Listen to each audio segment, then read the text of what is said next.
All right, what's going on, everybody? Welcome to our October YouTube Live. Hopefully this is coming in loud and clear. And if you guys are just joining for the first time, then welcome. And if you're coming back for more, thank you very much for subscribing to the channel and joining in on our monthly YouTube Live session. So looks like I'm coming in loud and clear on my end, but definitely feel free. I've got the notification on my phone right now. Let me know where you guys are chiming in from, where you're driving, how long you've been driving. And if you guys are watching live right now, you can chat on the right-hand side or down below if you're on your phone, and you can see what everyone else is saying. You can see what I'm saying. We've also got Christian from the Rideshare guy in the comments. So I see that Christian is in there, and we've already got a lot of great questions coming in. And of course, if you're watching after the fact, you can always leave a comment.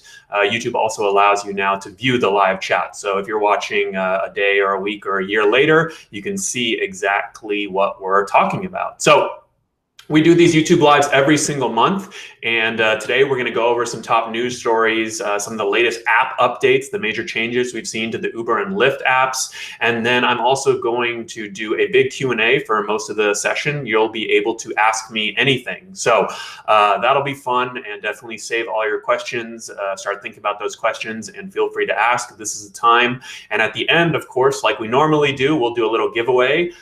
Since my book has been out and seems to be popular with drivers and everyone, we'll keep giving away this book. So we'll probably give away 3 copies. So if you guys can make it till the end of this YouTube Live, we'll give out 3 copies. I also want to give a quick shout out to last month's winners. It looks like Usbel, Pam, and Robert won the last YouTube Live giveaway. So if you guys are here in the comments, feel free to chime in so you know that I'm actually sending out those books and not just keeping them all for myself. So it looks like we've got a bunch of people joining right now. Let's see. Tyler says, aloha from Hawaii. Awesome. We've got a driver all the way from Hawaii. Dave says, Harry, you're interrupting Red Sox and Yankees. Well, as you guys may know, I'm here in Los Angeles, and my Dodgers already won. They already beat the Braves yesterday to advance to, I guess, what is this? The National League Championship Series, I think, is the next round, whatever it's called. But so I don't really care too much about the Sox or the Yankees, but I might check it out later. Rick says, good evening. Anon, Xer, hi guys. So I'm based in Los Angeles, but looks like we've got drivers from all over. If you guys all have been watching MLB playoffs, feel free to chime in. It looks like we've got a couple baseball fans in the comments. Jay Fred says, hi, this is Jess from Pennsylvania, newish driver. I've been on hiatus while I figure out something with insurance, but I've been continuing to follow what's going on with Rideshare. Looking forward to tonight. So awesome. I really appreciate everyone joining, and especially those of you guys who are watching live right now. You'll get to chime in the comments, and like I said, we'll be doing a little book giveaway at the end. So we'll probably go for about an hour. We do these monthly YouTube Lives every single month. So make sure you subscribe to the YouTube channel and also turn on notifications so you get notified when we go live, and then you won't have to be checking your app every day at 5 p.m. to see if we're live or not. So the first thing I want to talk about, there wasn't a ton of breaking news in the past month. There's always stuff going on in the rideshare industry. One of the bigger stories, though, I think that came out was this JP Morgan Chase study that basically came out and said that drivers are making less than they used to, right? That's sort of saying, I believe it said that their earnings actually, that they're making 53% less in 2017 versus what they made in 2013.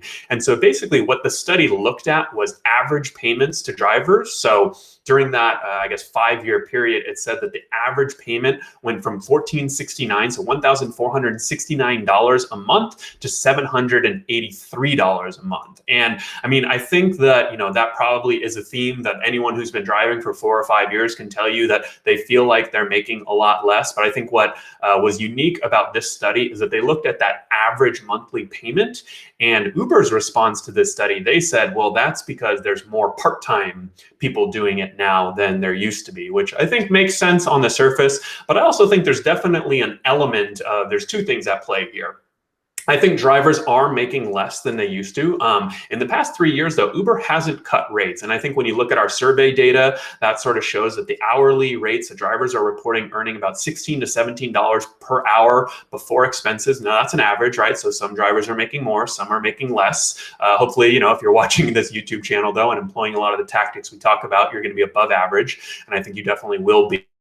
But that's an average, and that hourly average has actually stayed about the same for the past 2 or 3 years in the surveys we've done. And I think that makes sense because Uber and Lyft haven't a big drastic rate cut in 2 or 3 years, but before that they did do rate cuts. So I think some of that decrease is going to be from the rate cuts back in 2014, 2015. And then I think it does make some sense that people are doing it more part-time than they used to do full-time. But also one thing I think that Uber is missing is that a lot of drivers are doing it now part-time because there's more competition, right? Let's say you used to work 20 or 30 hours a week, and now maybe you only work 15 or 20 hours a week because there's more drivers out, and you have to target the times that are more profitable. Maybe it's not as profitable to work certain hours. And so I think ultimately, driver earnings are always a super contentious topic. So I'm curious to know, if you guys are brand new, feel free to let me know what you think about earnings. I mean, maybe you can just talk about how much you think you're making right now per hour or even per month.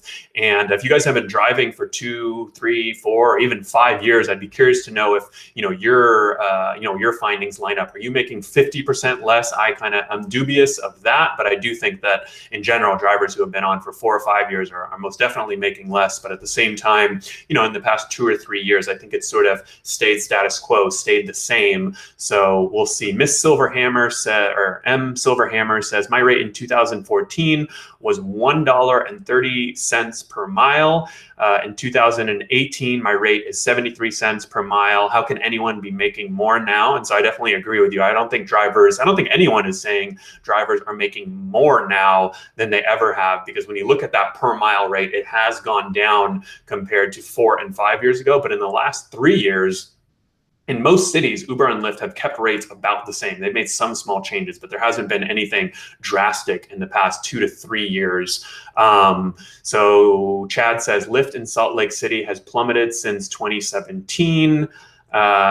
Christian says San Diego in 2014 was $1.73 per mile. So that was definitely heyday, I would say. But yeah, I think in general, there's a lot of drivers. Obviously, I think the rates are definitely lower if you look at it over a long period of time. But at the same time, in some of the bigger markets, for sure, like LA and San Francisco, I think they've made that up with a lot of bonuses. And for those drivers that don't have bonuses, I think it may be that you have to, work less, right? You might have to you might not be able to work as many hours as you did before. Steven says, I'm working less, but making the same, only work 5 to 7 hours. So feel free to let me know how you do that. One of the things I wanted to talk about that I'll probably get into a little more detail. LA, here in Los Angeles, Lyft actually just increased the per minute rate by a little bit, or per mile rate, one of the two. So, that was only LA and Orange County. It was kind of random. I don't think they increased it anywhere else, but they did increase it in LA and increase the minimum fare by $1.50, I believe. So, there's still small changes here and there, but definitely, I think like with anything, right? It typically starts out. There's a lot of, probably they're paying a lot more than they need to at the beginning, and then as more people do it, for all the reasons that you guys like driving for Uber and Lyft, that's why a lot of other people are interested in doing it. And I think that's why some of the caps on drivers are pretty interesting. So we'll see how that all plays out in the future. So that's one big story from the past month. I didn't see too much else. If you guys have been following the whole micro mobility and scooters, you probably noticed on our YouTube channel we've been doing a bunch of content about Bird and Lime and kind of transitioning. We were talking about the heyday of rideshare back in 2013, 2014, where drivers were making $2 a mile. That's sort of how it is right now with Bird and Lime. A lot of the top people that are going out and charging scooters for Bird and Lime right now, they're really hustling. They might have a truck or a van and they're picking up 50 to 75 scooters a night. But I'm talking to chargers all the time right now. We're making $300, $400 a night, $200, $300 a night. And they're working, they're hustling, but At the same time, it's sort of, I think actually Bird already cut some of the rates from $5 to $3 per scooter in some cities. So you're starting to see that, like with anything, right? When, I think the lesson here, though, is that when these services do first launch in a city, or it is something new, not a lot of people know about it, that's when opportunity is at its greatest, and there's bonuses and things like that. So if you guys are kind of following our stuff and staying up to date on all the latest and greatest, and maybe you don't want to charge scooters, but maybe there's smaller rideshare companies or delivery companies or whatever it is popping up in your area, you can really take advantage of those opportunities when they do, when they first launch. And it may not last forever, but I guess as Ezra, the rideshare genius, I see he chimes in. He says, "Get in while the getting's good," and I think that is pretty good advice. So. Let's see. M. Silverhammer says most drivers in my area make $10 to $12 per hour gross, and perhaps once in a while $15 when lucky. So I'm assuming you're in a smaller to medium-sized city, because I think here in LA, it's honestly it's tough.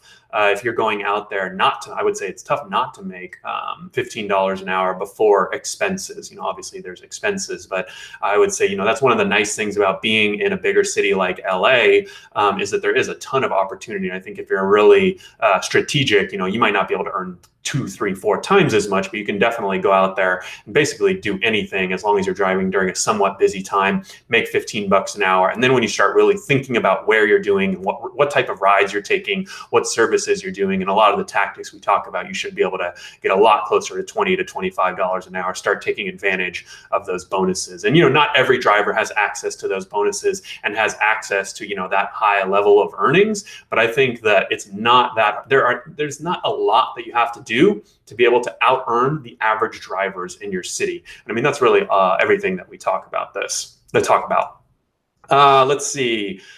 Chad says, would you have any tips on recruiting new drivers? Yeah, well, definitely. I'll make sure to answer that question in a second once we get to the Q&A, Chad. Anything else about earnings? But I think Dave says, sure, been doing this for 4 years in New York City and New York State. The rates have gone down, but Uber will try to give you work to meet my quota based on my driving habits. So Billy Bob says, I've been so busy. The only time I turn the app on is for using the destination app on the way home for my 25-mile commute to work. Often works. Yeah, if there are any part-time drivers in here that have a daytime job or something that they're commuting to and from every day, we did this cool experiment where basically every time I went out to drive in Los Angeles, just for like personal errands or lunch meetings or, to meet people or family stuff, whatever it was, I actually turned on the destination filter. And very often, I think about 50 or 60% of the time I got a match and it was on, obviously in the direction of my final destination. And when you kind of calculate it on a per hour and a per mile basis, you do pretty well. I think I made over $30 per hour. And, I'm not making $30 every single day, but I might only go 2 or 3 minutes out of my way and make an extra $5 every single trip. That sort of starts to add up. So that's definitely something that you can take advantage of. So I think that kind of covers it for the top news stories. Before we get into the Q&A here, I know the new Uber driver app has been rolling out. I think that almost everyone should have the new Uber driver app. And, we've been getting a lot of questions about where our new, sort of like where is the destination filter? Because they've changed some of the interface, right? And so almost everything that was in the old app is in the new driver app, but it's now in different places. The destination filters in different places. So it would have been nice if Uber rolled out some training, but we do have a good new Uber driver app walkthrough video on the YouTube channel that explains a lot of that. So if you guys do have any questions, let me know. Christian is in San Francisco. He says that I've got the new Uber driver app now. So I feel like most people do have that new driver app. And Tim, we've got someone chiming in all the way from Australia. He says, just got home from my morning drive here in Australia, $40 in 2 hours. Awesome. That's great. Not a bad, there aren't too many jobs where you can only work 2 hours and make $40 really quick. So I think that's cool. Lisa, we'll get to some of those questions for sure. I already mentioned the rate increase for drivers in LA and NorCal. So if you guys have any questions about that, definitely let me know. So I think now we'll go ahead and spend the last, the rest of the time, 45 minutes answering all of everyone's questions. I see a lot of great questions coming in. Really appreciate it.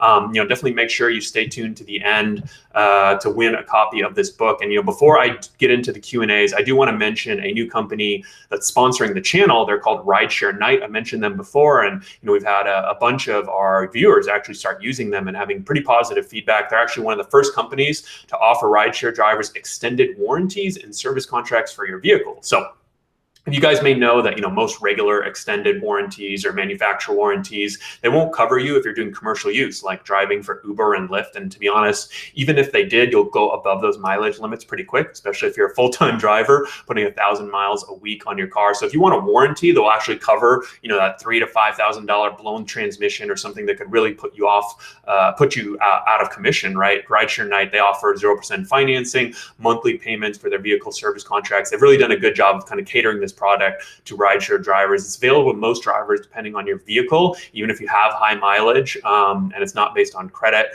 So the monthly payments, we've seen around $70 is pretty typical, as low as $36. And you can take your vehicle to any licensed mechanic or dealership service department to fix your car. And so you guys can head to ridesharenight.com, or we'll also, Christian, why don't you leave a link right now in the show notes where people can go and check these out. Actually, I've got the link right here. So I'll go ahead and leave that if you guys want to sign up with Rideshare Night and talk about it. I see a lot of questions coming in, so I'm going to go ahead and start answering away. Bill says, let's cover background checks. Let's cover background checks. So let me know what questions you have, Bill, about background checks. I think I saw you said, okay, so Bill says, I just got hit with my second annual check. I was locked out for over 3 weeks from my last check a few months ago. Now, this is an interesting topic. I mean, honestly, it's super important for you guys to understand what's happening now with background checks. Now, everybody knows that Uber and Lyft and all of these rideshare companies run a background check when you first sign up for the service. But actually what's happening now is that Uber and Lyft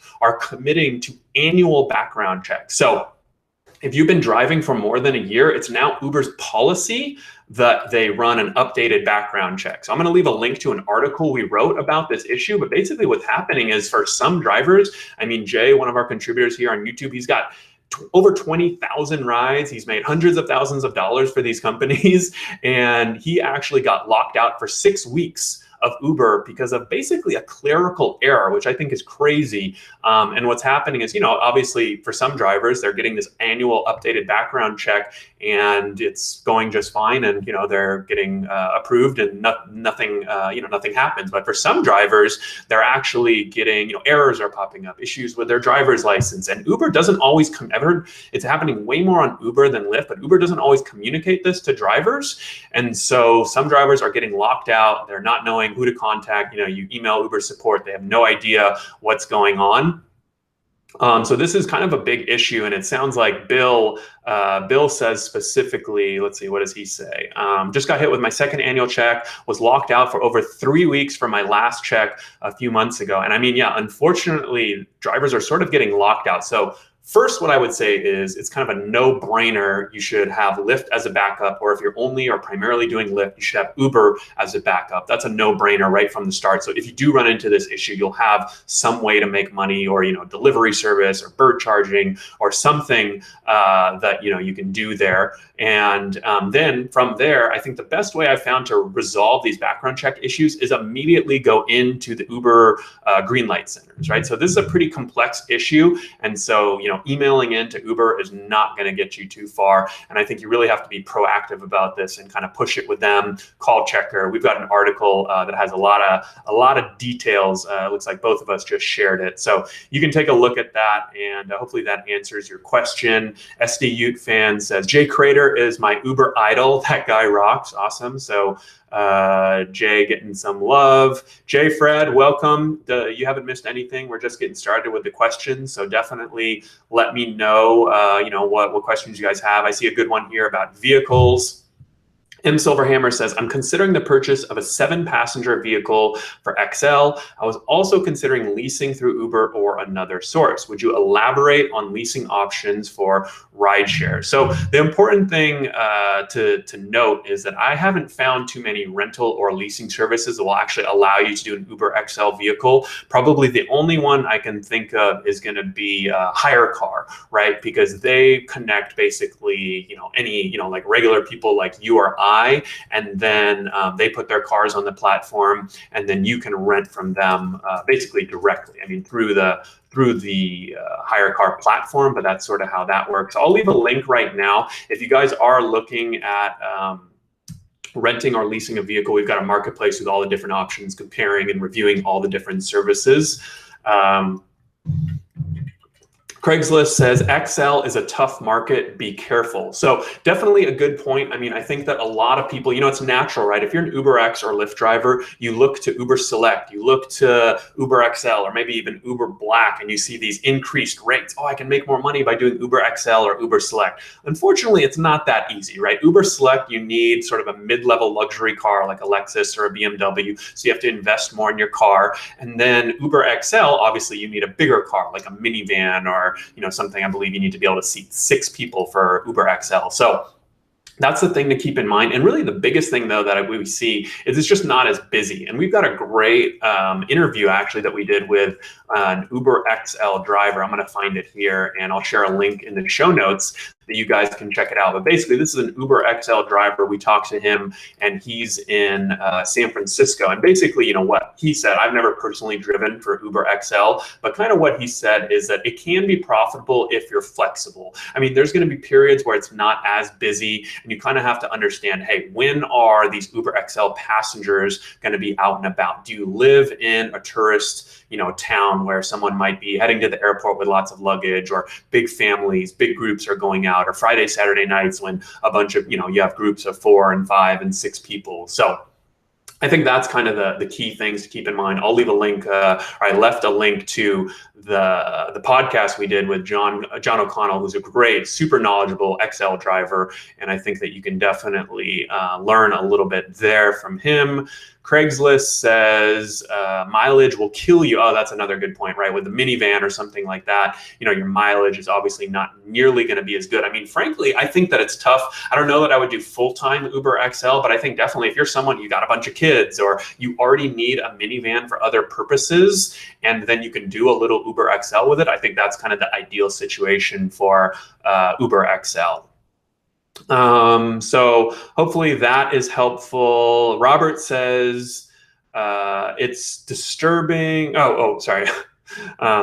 Robert says it's harder to sign off easily on the new driver app. And yeah, that's actually a good point, right? Because, and so this is an example of what I mean, right? With the new Uber driver app, there's most of the things are still there. They're just in different places. So now, in the past, you used to be able to hit one button on the home screen to sign off. And now you sort of have to swipe up and sign off. And I don't know if Uber did this on purpose or not, but it definitely, maybe they're trying to keep you online a little bit longer. That wouldn't surprise me. So, awesome. Looks like we've got our first super chat in here from Terry Tips, who is a fellow YouTuber who would definitely recommend. Terry, maybe you can go ahead and leave a link to your YouTube channel. I think that's a fair trade for the $5 tip. And definitely check out his stuff. We appreciate it for sure. And he's another YouTuber with great content. So I always recommend you guys check out all the other YouTubers, especially let's see, we've also got Your Driver Mike. I know Rideshare Genius. It looks like we've actually got 3 other YouTubers in here, Rideshare YouTubers in here tonight. So Rideshare Genius, Terry Tips, and Your Driver Mike, all good guys, and all I think all you guys are, yeah, no female YouTubers that I've seen to lately. Christian says Terry Tips is leaving tips. That is actually a good joke. So good work, Christian. Hopefully you can get your internet fixed and make it onto the next one. Donna says, my car is an XL. So Donna, I'd love to hear a little bit more about your experience, what city you're in, and kind of what times you drive, because I think that could be really helpful for people who are thinking about making that move to Uber XL. Steve says, hey, Mike, your driver, Mike, I love your stuff too. And yeah, if you guys, I know your driver, Mike, has been doing a bunch of great content on bird charging and lime juicing. So if you guys are into that at all, he's been very prolific there and, doing lots of good content. So awesome. Definitely make sure you guys check that out. Lisa says, Lyft should add that unaccompanied minor lever like Uber does. So Lisa, I'm assuming that you're referring to when you get to a passenger and you see that they're an unaccompanied minor, you can cancel the trip. And so one of the options that you can select is that they're under 18.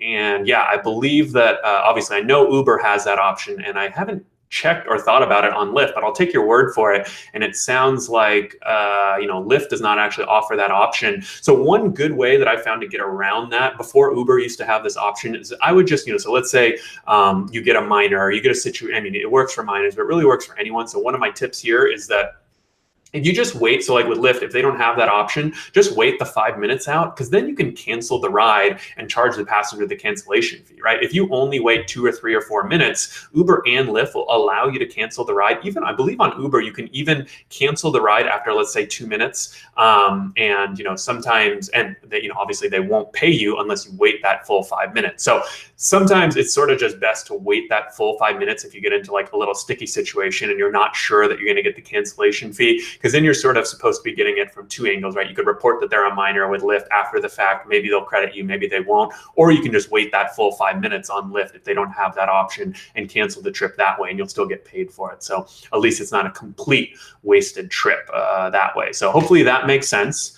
Yes, that's what I mean. Lisa says, I hate the Lyft reminder that I'm ruining my acceptance rate. So with Uber, you cannot be deactivated anymore due to low acceptance rates. So you can ignore all the trips you want. You get a request on Uber, you can ignore those, decline those as much as you want. And that will not, I guess it affects your acceptance rate, but Uber will not deactivate you for that like they used to. And with Lyft, they don't have that same official policy, but I have not heard of drivers being deactivated for low acceptance rates on Lyft, sort of because it's like this big employment issue. They will send you what we call nasty grams though, and typically I would ignore those. But the thing you do have to watch out for is cancellation rates. If you're canceling too many rides or canceling on passengers, that's something that Lyft and Uber don't like, sort of for obvious reasons, right? Because you're now leaving the passenger stranded, or maybe they're waiting 5 minutes and you cancel on them. That's a bad experience there. So hopefully that makes sense.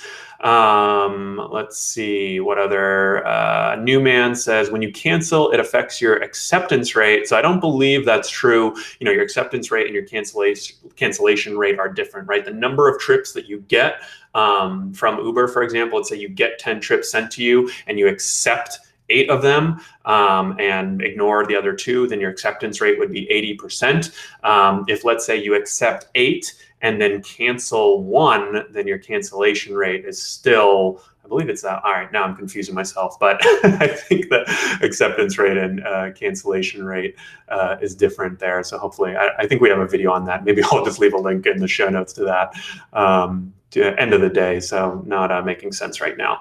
So let's see. Jonathan Tipton Myers says, I believe the lawsuit, and Christian says canceling will affect your acceptance rate on Lyft. Oh, okay, I see what you're saying. Yeah, I believe that is correct.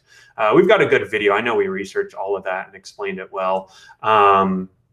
So sorry about that. That was a terrible explanation by me, actually. So Jonathan says so the Lyft Reardon lawsuit update now that the ruling is overturned. So basically, if you guys have been following this big Uber misclassification lawsuit here in California and Massachusetts, being led by the lawyer Shannon Liz Reardon, there was this big $100 million settlement, and then the judge rejected it. And now, I guess what the latest update is that basically what's happening is it can't be a class action anymore. And so now what's going to happen is the lawyers are going to have to basically get everyone to go through arbitration and kind of do it on individual drivers' behalf. So basically, it's kind of a big win for Uber. So I don't know. I don't know that, honestly, we already saw, like that acceptance rate, for example, Uber getting rid of the acceptance rate requirement. That was one of the things we saw from that initial settlement. So we're sort of already seeing some positive benefits for drivers from that lawsuit, even though technically, I guess drivers have sort of lost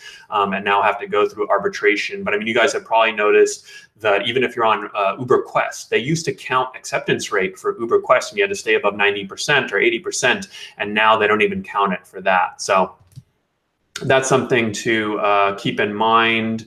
Let's see, we've got some good questions coming in. Christian says this could also be a decent win for individual drivers. Yeah, because I guess now individual drivers who feel that they're an employee, they can go through arbitration. And I don't know, maybe you can get more on an individual level. We'll sort of see how that plays out. Let's see. Paul says Uber Quests are BS. Feel free to elaborate there. And we've got a couple questions coming in. Donna says, I'm in Tuscaloosa, Alabama, college town. My car is a 2015 Dodge Caravan, so it fits 6 riders. Just signed up and my paperwork is approved today. Tomorrow may be my very first day. Awesome. Well, I think you're going to find that in those smaller college towns, it is very dependent. Some people don't like doing the college kids, but you may not have a lot of choice, and especially with the bigger van. So I think it's going to be important to kind of, understand there are going to be some of those short trips, but I would sort of look to start maybe not on like a crazy Friday, Saturday night, especially if it's your first day, start in an area that you're comfortable with and start at a time that, isn't as busy. You're not so focused when it's your first day or your first trip. You don't need to focus on maximizing your earnings, making as much as possible, kind of ease into things, get the hang of things. And then once you learn the ropes, really start thinking about what are the best times and places where I can maximize my earnings, but also fit in with my schedule. I think that you'll definitely have some fun there in Tuscaloosa. So hopefully that helps. Jim says, Uberman used to have a good channel. Why did he quit Uber? And yeah, I believe he rebranded. So another, good YouTuber, Uberman, he rebranded his channel, I believe, it's called Auto Auction Rebuilds or something like that. And to be frank, I don't really understand what Uberman's new channel is about, but it seems to be going great for him. And, kudos to him, because I think he is sort of following stuff that he's passionate about. And I think that he just isn't as interested in or excited as Uber, but his channel seems to keep on growing. And he's doing a lot more content about, I guess, these cars that he's buying and then flipping and things like that. Not an area that I know a ton about, but hey, maybe it's a good time to have him on, a YouTube interview, and I can talk to him about what he's up to. So that's a good idea, but so I guess he's Uberman no longer, but I think there's still plenty of good rideshare YouTubers. Hopefully you guys get a lot of value out of this channel. And I know I mentioned Terry Tips, Your Driver Mike, and Rideshare Genius. So I'll try to remember, but if I don't, maybe one of you 3 guys can remind me. We'll go ahead and leave a link to all 3 of those channels in the show notes so that you can take a look there. Jim says, I make over 6 figures at my current job, but I have a Honda Accord that is 5 years old. Is that a good job to use as a tax deduction? So first of all, Jim, congrats on the awesome, I guess, day job. I don't know what you do, but it sounds like it's a good, profitable job and you enjoy it. So if you have a Honda Accord that is 5 years old, I would say definitely. I mean, let's say you're commuting to and from work every day, flip on that destination filter. Now all of those miles are deductible, right? So you can really take advantage. And you could even, in that situation, maybe you're not doing a ton of trips, but you're deducting 50 miles a day and only making $20 or $30 in earnings. I know that I've tried this in the past with some businesses, and you have to be a little bit careful. You probably want to chat with a CPA about it. And, if you're making good money at your day job, you can definitely afford it to chat with a CPA. But there's some interesting stuff you can do if you can actually show a loss, which frankly you should be able to do if that situation makes sense. Show a loss on your taxes. That can actually offset some of your W-2 income if you make up to a certain amount. I think it's like $100,000 or a little over 100,000 or less. So that's kind of a more advanced strategy that maybe only makes sense for a few people with a W-2 day job and rideshare on the side. But there's a lot of really creative stuff you can do in your position. So I would say definitely get on that, and you've got a great car to use. So I think that makes a lot of sense. We've got a CPA that we recommend. His name is Joe Starzik. He's worked with hundreds of drivers. So I'm going to go ahead and leave a link to his form that you can fill out if you want to chat chat with him. Let's see, what other questions do we have coming in here? I saw a few. Did I miss them? Okay, I saw some people talking about their cars. And a non-Xer says, how do you deal with passenger requests from multiple stops? I find folks are requesting it more often to make trips to the store where they make you wait 5 to 10 minutes and drive them back. It used to only be for quick stops. So I think one of the reasons why this is happening is because Lyft and Uber now allow passengers to input stops into the app, which sort of is like them telling passengers, hey, it's okay. Now, I believe Uber does say some messaging. I don't know about Lyft for sure, but I believe Uber kind of says, if you're going to add a stop, try to limit it to 1 or 2 minutes and value the driver's time. But I definitely feel your pain, and because those stops are not very profitable. If you sort of calculate how much you make on a per minute rate times an hour, it's usually minimum wage or less, which is not great.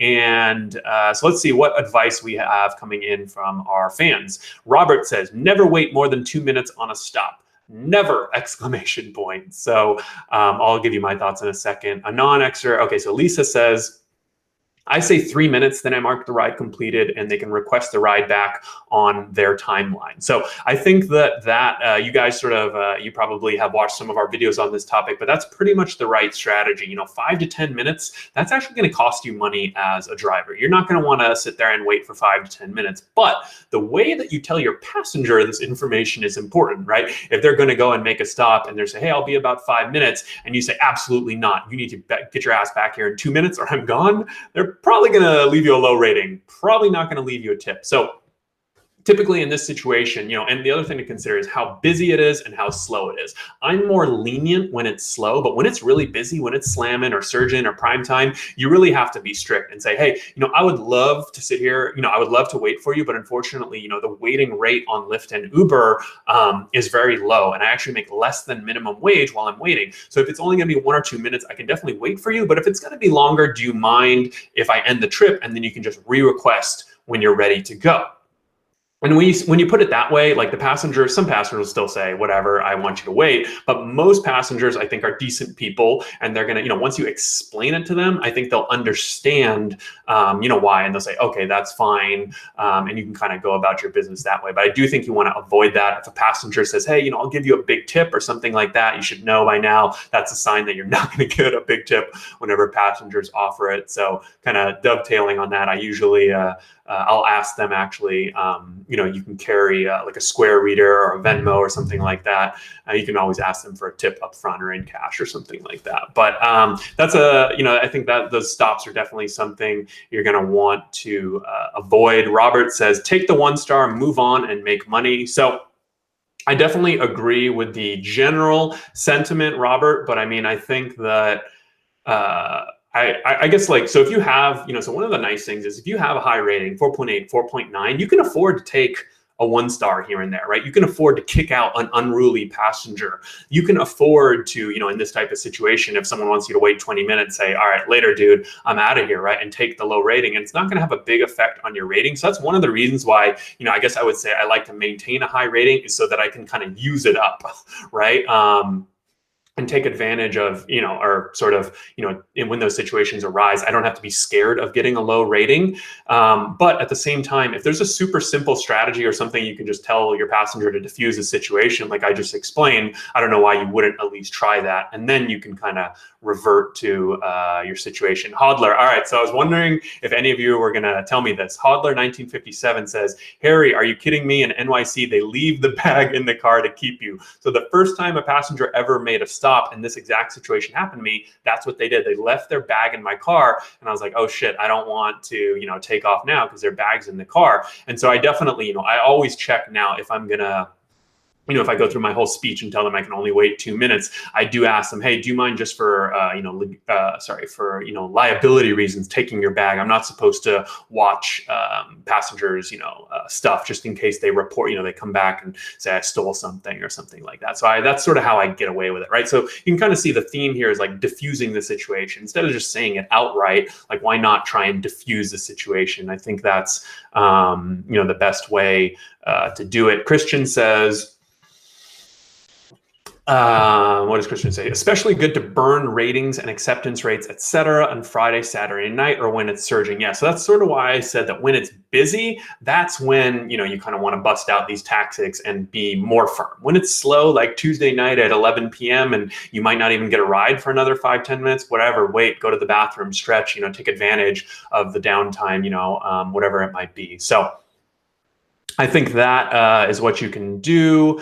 Let's see. Jason, the first class driver, says, what kind of music do some of you play? I have a 10-hour classical jazz I play unless some young person is taking a ride. I switch to the local FM pop station. So yeah, I think that is good advice for sure. And typically I kind of play music that I like listening to. I know some drivers recommend playing jazz, or some recommend classical. I think what you want to avoid though is sort of like loud, kind of intense, so like rap, loud rap, or even like techno. You'd be surprised. I've had drivers before that are playing like super intense techno, and I'm just sitting in the back like, what is going on? Especially at the worst times ever. At the end of a long day of work. I probably shouldn't be playing techno. Maybe Friday, Saturday night when you see a bunch of young people, you got your party mix ready to go. But I think in general, anything, just avoid some of those, sort of like genres that you might, that not everyone likes, or that's going to be really loud and obtrusive. But I think you're pretty safe with anything softer, medium rock, soft pop, jazz, classical, all that stuff is good. But typically, I like music, so I'm playing, artists I like, or especially if I'm driving Friday, Saturday nights, I usually got my little party mix or a couple artists that I know people will like. Or of course, if I'm feeling lazy, you can always just play the radio. And, I think that's good advice. SD Ute fan says, don't let the music get in the way. Keep it cool. People want to relax in your car. And I think that's actually the best advice. I mean, ultimately, what people care most about, like 99%, is just getting safely from point A to point B. Music is kind of just like an icing on the cake. Good conversation. You don't have to do it. I personally like talking to people. So they're a talkative passenger, I'll definitely engage in good conversation. I've also found that leads to pretty good tips, but I think first and foremost, definitely focus on the ride. And Donna says, my hubby likes country music, but I think he usually turns it off when his riders get in his car. My favorite music radio channel is Golden Oldies, classic rock and roll. Yeah, I think that definitely works. SD Ute fan says, middle of the road music is best at low. Okay. Christian says, I like punk, rock, metal, and hip hop, but I usually shuffle between the mainstream stations. Yeah, so I think we're all sort of on the same page. Lots of good advice here in the comments if you guys want to check that out. So yeah, hopefully that is helpful. Looks like we're at, so we've got about 15 or 20 minutes more. So feel free, if you guys do have any questions, make sure that you get them in right now. We've got 107 people watching live right now, which is awesome. Like I said, we do these monthly YouTube live sessions every single month. This one is sponsored by Rideshare Night. So they, keep the lights on and keep me coming back. So big thanks to them. Go ahead and check them out if you guys are interested in a warranty or a vehicle service contract for your car. And like I said, in about 15 minutes, we'll be doing a giveaway of my new book. I guess it's not new anymore, a few months old, but the Rideshare Guide. We'll give away 3 copies of my new book. So definitely stay tuned for that. All right, so let's see what questions you guys have coming in. Nothing, I haven't seen anything too tough yet. So if you guys have tough questions, let me know. Robert says, I talk lovingly about my girlfriend instead of playing music. I also gripe about my wife. Funny guy, funny joke. I'm assuming, maybe not. Secret says, are you still a Bird charger? So yes, I signed up to charge scooters for Bird about 9 or 10 months ago, and I've been doing it off and on, here and there. For the past, I guess 9 months basically, but definitely this is something I touched on a little earlier, but a lot of opportunity with Bird charging, and they're expanding into cities everywhere. So if you guys like going around and picking up scooters, getting your hands a little dirty, trying it out, a new service, hustling a little, I think Bird charging is a great opportunity. I'll leave a link to this really popular post we have about signing up to be a Bird charger, and you guys can check that out. Let's see. Alan says, hey, Harry, have you seen the Rideshare movie? What are your thoughts? I have no idea what you're talking about, but I know that there have been a lot of like or not, maybe like student film projects or sort of like indie projects, I think is what you would call them. I know there's one called Driver X. I always get emails from them, but I haven't I haven't seen anything super compelling that was like, oh, this rideshare movie I have to watch. I don't know if you guys saw The Equalizer 2, but in that movie, which was like a big release, Denzel Washington actually plays a Lyft driver. So that was kind of funny. Definitely recommend you guys check out The Equalizer 2. I should have got them to do some advertising around the site, but we actually, Curtis over on the blog reviewed The Equalizer 2 kind of from the perspective of a rideshare driver. So if you guys want to check that out, I'll leave a link in the show notes right now, or sorry, the chat notes right now. And you can kind of see what people have to think about that. Liam says bird charger. Yes, bird charger. I don't know if that's a question or what. But Steven says I'm too old for that, for bird charging. Yeah, that's fine. It's definitely not perfect for everyone, but I think that it makes sense. Oh, Chad says, hey, Harry, I wanted to get to this question. So Chad, thanks for reminding me. He says, hey, Harry, not sure if you still wanted to share some insights on recruiting friends and family and passengers to drive. So yeah, Uber actually, I think just updated their referral terms, and it's a little, I don't know if you guys have actually taken a look at that. Obviously you can refer passengers and drivers onto the Uber platform as a driver and get paid for it. And frankly, to refer drivers, you can sometimes get paid a lot, hundreds of dollars in some of the bigger cities like LA and San Francisco. And so what I would say is that if, I don't think it's, I don't think you should push it with your friends and family, but I think that, you can definitely make it known that you're driving for Uber and Lyft. If there's certain aspects that you really enjoy, highlight that. If you're going out on a Saturday night and making $300 and cashing it out to your bank account instantly,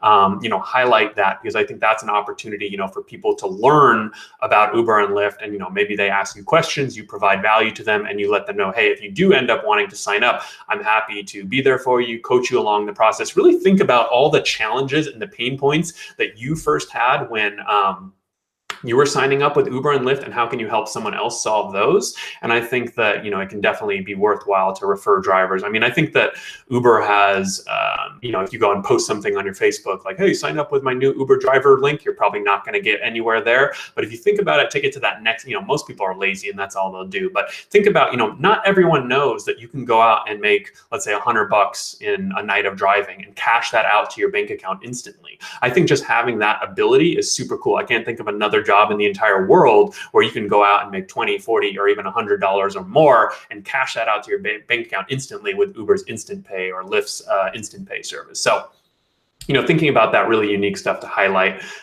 would definitely be cool. Luke says, get a domain name and a landing page. And yeah, I think definitely, I'm a little biased, right? My whole site, my business, the rideshareguy.com, the YouTube channel, one of the ways that we monetize the blog is through signing up new drivers for Uber and Lyft and Postmates and DoorDash. And, honestly, these companies are still hiring lots of workers. They're growing and they're expanding and hiring, and lots of people are quitting, to be honest. So, if they're going to spend that money on recruiting new drivers, they might as well be giving it to you, right? If they can't get it through driver referrals, they're going to go do stupid TV ads or radio ads or something, right? And just because you're not doing it doesn't mean they're going to stop. So definitely keep that in mind.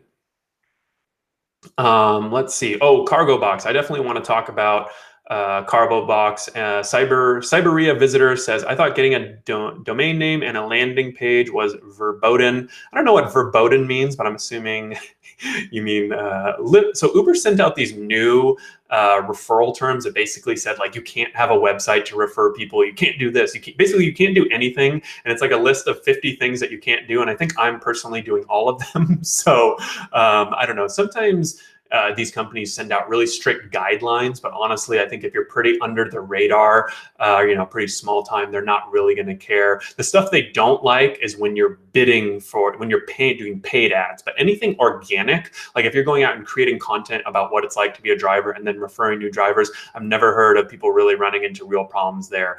So that would sort of be my advice there. Let's see. So you said that you got a domain name but pulled it. Dan, awesome. Another $5 tip. He says, everyone send Harry a high five. I like that. That's pretty good. High five. Awesome. Thank you for that. So I do want to talk about the cargo box. Stephen, thank you for reminding me. We're getting here to the end of the session. So definitely, if there's anything super important, make sure, that you get those questions in the last 10 minutes. So cargo box. So, this is a product I've tried. I know Christian has tried, and, we've been recommending it to drivers. I don't think it's, again, a lot of these things, we're charging for Bird, cargo box. These things aren't for everyone, but I think when you understand, it's important to understand them and kind of then make the decision, or even to try it out, see if it works for you. So cargo, for example, it's actually free to drivers. So the nice thing about cargo is that you can actually, it doesn't cost you anything to sign up with cargo. They send you a box, they send you all these snacks and goodies and charging cables and crap like that. And then basically what happens is you put it right down on the armrest next to you. And it's sort of like a nicely designed box with lights and all that. And it has a charging cable and a charging port for your passengers. And then passengers are able to actually purchase items from your box, and about half the items are free. So this company is doing, I think they're growing really fast right now. I believe they've got about 5,000 drivers signed up in the United States, and they just partnered with Uber. They just raised $24 million. Now, the earnings, I wouldn't say are spectacular, but a lot of the drivers we've been talking to, and sort of based off experience too, are making $30 to $40 a week, just by having this box in their car on a really busy week. Maybe if they're driving full time and there's a lot going on, a big event in town, maybe it's more like $60 to $70. But again, this company is new. They've got a lot of money. And what I've noticed from using it is that every time a passenger is buying an item, even a free item, you get paid $1 or $1.50. And then they also have a lot of bonuses. So cargo, like I'm getting $5 bonuses, $10 bonuses all the time with this company. So that's why I think it's so important to try out these services for yourself.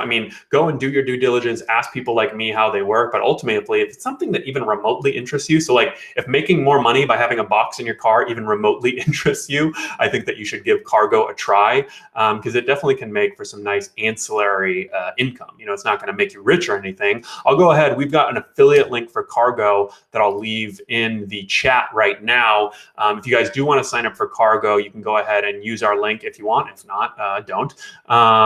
Stephen says very few purchase items, and I completely agree with you, Stephen. So cargo offers purchased items, but they also have free items. And I would say a majority of the items being scooped up by passengers are the free items. But the nice thing is you get paid whether they're free or purchased. So honestly, I don't care. Maybe I think eventually cargo might need to sell some more items if they want to remain in business forever. But hey, they just raised $24 million.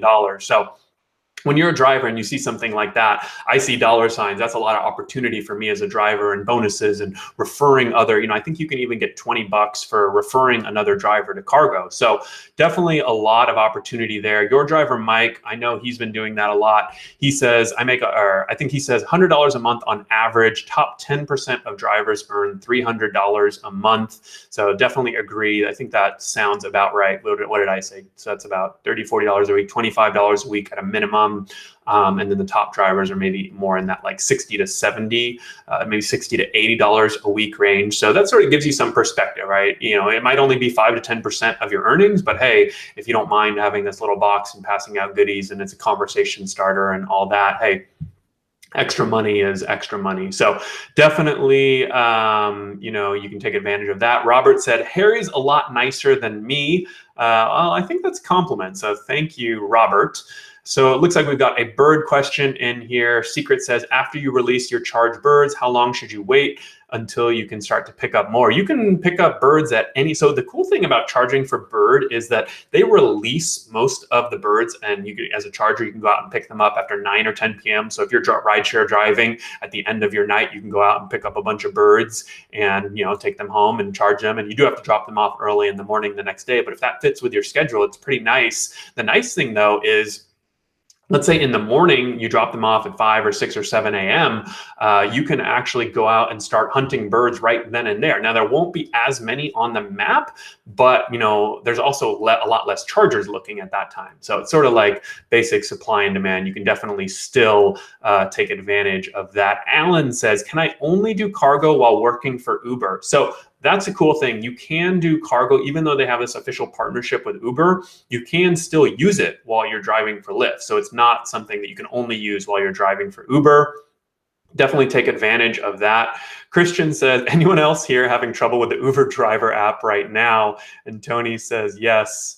So maybe that Uber driver app is not working right now. And you know what's funny? Again, you all guys always want to have a backup. It's funny. Whenever the Uber driver app is having issues, we always get a lot of questions, and a lot of people, they come to us and say, oh, I don't have a way to make money. And that's why I always kind of keep harping on the fact that you need to have a backup like Lyft or Bird Charging or whatever it might be. Your driver Mike says those stats are straight from Cargo. Oh, nice. So, I think that seems pretty reasonable to me and lines up with my experience, and also from a lot of the people I've talked to that are using Cargo. So, like I said, I'll leave a link right now, or maybe I already did, but I'll leave a link again in the top chat if you guys want to go ahead and sign up with Cargo. I saw a good question come in here. Osama Abdu says, why, when you get a bad rating with Uber, your rating will only go from a 4.9 to 4.89, while with Lyft, it will go from 4.9 all the way to 4.85. Seems like Lyft has a much more wacky rating system. So the reason why that's happening is because on Uber, your rating is based on your past 500 trips. With Lyft, it's based on your past 100 trips. So when you do get a bad rating, it hurts your rating a little bit more. But I guess the nice thing on Lyft is that if you do get a bunch of bad ratings, you can get them off of your record a little easier. So that's something to keep in mind there. Kevin says, I just tried to sign up for Cargo and it's not in my market. So I believe they are in LA, San Francisco, I don't know, a few markets back east or Midwest, but they're definitely, Kevin, if they're not in your market yet, I wouldn't be surprised, because they just raised a bunch of money. So I think they're going to be expanding a ton this year and early next. And, like I said, right, the big theme I think today is if you can get in early on these services when they first launch in your market, or when there's a new Bird charging app, or, a new delivery service or new rideshare service, that's when opportunity is at its greatest. And you can really honestly make a lot of money. So, Kelsey says, Uber app is now the worst since they fake updated the app. I'm not sure what you mean by fake update. Christian, thank you for chiming in. Christian says New York, Chicago, DC, Minneapolis for Cargo. So if you guys are in, a lot, as you might imagine, they're starting in all the major cities, which I think makes sense. That's where most of the drivers are. So if you're in a smaller to mid-sized city, they will be coming eventually, but you might have to wait a little longer. Let's see. Kelsey, so going back to your comment, the fake update of the app. I don't know. I think, there's, we've done a bunch of content on the new Uber driver app. We'll have a couple more videos coming out about that. But they've changed a lot on the new Uber driver app. If you went and asked a bunch of drivers what the top 5 or 10 things they care about, it probably won't be a new or updated Uber driver app, but what's done is done, and they've updated it. And I think it definitely takes some getting used to, but it seems like there's definitely better features. I would say it's prettier. Surge looks better on the new driver app and things like that. But let me know if there's something specific that you had in mind. Mamiya says, does Lyft default to a 5 for drivers? I don't believe so. So when you're a passenger and you're leaving a rating, I don't believe that it defaults to a 5 like it does for the driver on the passenger side. And then let's see, Big Island driver, how do you change the passenger drop-off location in the new Uber app? So I got a question, it may have been from you, Big Island driver, but someone asked me about this the other day, and I haven't gone out and tested this myself yet because I haven't had the situation come up where I personally have needed to change the destination of the passenger. But I think the simplest solution, you can ask the passenger to change a destination. It'll of course update in your app automatically, but I'll have to go in, maybe I'll try and go in this week and test it out. What would happen if I wanted to change the passenger's destination? I would assume that you can still do it, kind of select it, edit it like you normally do. Sammy says, question, what are your thoughts on premium pickup possible? So this was something that Uber tested a long time ago, I want to say. And I know that we did a video, but basically it's kind of like this long pickup fee. And I think that's what they renamed it to, premium pickup possible. I believe they renamed it to Uber long pickup fee or something like that. I don't know. Someone can correct me if I'm wrong, but basically what it's saying is that when you do have, let's say, a 15 or 20-minute long pickup to go get a passenger, they're going to start paying you after a certain threshold. Usually it's 7 or 8 minutes. The only thing I don't like about this feature is, let's say you get a 15-minute pickup and you start getting paid after 7 or 8 minutes. If it's still a minimum fare, that long pickup fee counts towards your minimum fare. You know what I mean? So it's actually, you're still driving all that distance just for a minimum fare. It should be on top of the minimum fare. So I don't know, I'm still not in love with that feature. But, you know, let's see. Sammy says, yes, they still do it. Premium pickup possible. So definitely, you know, something something to keep in mind. Rideshare Genius, thanks for joining. He says, another great live stream. Got to go catch a sunset on a hike. See you guys next time. Yeah, so we are at the 1 hour mark. So we'll go ahead and wrap up in just a minute or two here. John says, I just got in late. Can I see the whole session? Yes. So if you guys do make it late to the YouTube Live, you should be able to rewind the YouTube Live, or if you wait just to the end of the session and refresh the video, you'll be able to start from the beginning. You can watch the live chat in the side, and you can also leave a comment that we'll make sure to get back to at the end. So let's see.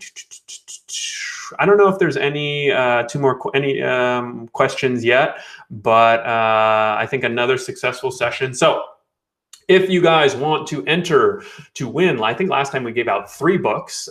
So if you guys want to enter to win a copy of my new book, The Rideshare Guide, all you need to do is send me an email, harry@therideshareguide.com. And I'm going to say to enter today, send me an email, harry@therideshareguide.com, subject line YouTube Live. And then give me, let's see, one thing that you're most excited for with the sort of remainder of the year. So it can be rideshare related, it can be personal related, whatever you think is best. Send me an email, harry@therideshareguide.com, subject line YouTube Live, and tell me one thing that you're most excited about for either in your personal life or rideshare life. I always love to hear from my viewers, and this time, you know, I couldn't really think of anything good. So we'll get a little creative. So go ahead and let me know what you think there if you want to enter. I think I saw one last question that I'll answer about the tablet companies. So I know there's a bunch out there. Octopus and Vugo is a big one, TripCam. And, you know, I think that Vugo is actually running a big campaign in New York City right now. So if you are a rideshare driver in New York City, Vugo is one to keep an eye on. But I haven't seen any of these tablet companies really come in and establish a foothold like a Cargo or a Maestro or, you know, some of these other product and service for drivers companies. But definitely stay tuned to the channel, and we'll obviously update you guys on all of that. So Luke says, I will let someone else win. I read the book and it's great. So awesome, Luke. Thank you for that. And like I said, feel free to email me, harry@therideshareguide.com, if you guys want to enter to win a copy of the book. If you guys did enjoy this video, feel free to give it a thumbs up, leave a comment down below. And if you haven't subscribed to the channel already, please do so. I think that we are now up to 33,000 subscribers, which is awesome. We've been doing videos for almost 4 years now, which is a lot of fun. I enjoy doing these monthly YouTube Live sessions, and I appreciate each and every one of you guys who are on here. Thank you to Christian in the comments. Thanks to my fellow YouTubers who joined, Terry Tips, Hero Driver Mike, Rideshare Genius. I don't think I'm missing anyone. But I'll be back next month, like I always am, and Tuesday, 5 p.m. And make sure that you guys turn on the notifications, subscribe to the channel, and that's how you'll know when we go live. So with that being said, thank you very much, and big ups to everyone for joining, and I think we'll go ahead and end it here. So take care, everyone. See you later.